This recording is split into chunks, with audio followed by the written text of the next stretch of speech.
Researchers from a Melbourne university have found 30 previously unrecognised languages still in use in remote villages of southwest China.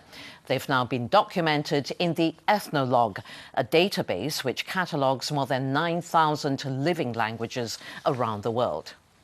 Languages spoken only in remote villages in the Chinese province of Yunnan have been brought to the world's attention. Lamu and Jinping Muzi are spoken only by ethnic minorities in southwest China. They're just two examples from a stream of languages discovered by two researchers from La Trobe University.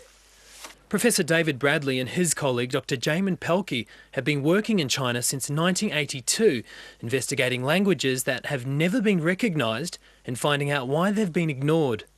Many of them live in very remote areas, and the Chinese linguists are not interested in going down to the very local level.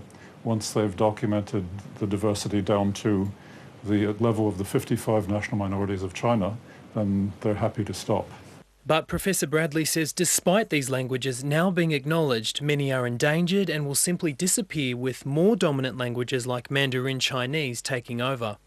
Mandarin Chinese is the national language, it's the official language, it's the language of school, it's the language of the media. It's the language that you interact with the government in, and so everybody needs to know it. One person who has experienced the loss of language is Mark Wang.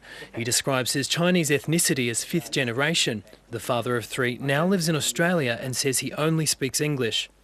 Going to China is quite difficult because I can't actually communicate with Chinese people very well other than in English, and I think you lose part of that ability to communicate with people, which means that you lose that ability to culturally connect with people. And he agrees with Professor Bradley that ethnic minorities are slowly losing their language.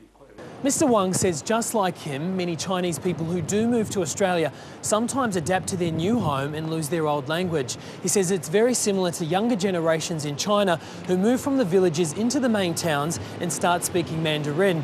He says it is unfortunate, but languages do get lost. Sean White, World News Australia.